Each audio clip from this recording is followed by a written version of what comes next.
Hallo zusammen und herzlich willkommen zu einer weiteren coolen Review, nämlich vom Lego Animals Crossing 77054.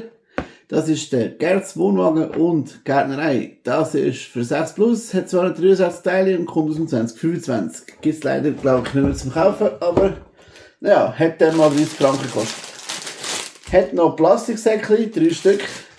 So viele Teile hast du für dich, wenn du fertig bist mit Bauen. Es hat eine coole Anleitung mit 74 Seiten und 52 Bauschritte. Da drinnen hat es natürlich die 2 Minifiguren.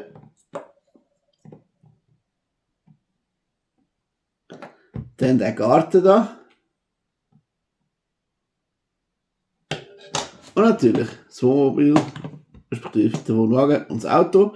Ihr seht schon, wenn man da drauf drückt, dann passiert Folgendes. Genau, das wäre wieder das Auto.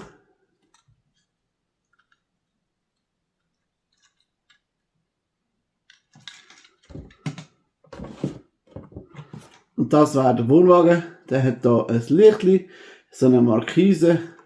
Da ist die Ankupplung. Hinten hat es hier so ein Schildchen mit Bäumen. Vorne beim Auto übrigens auch.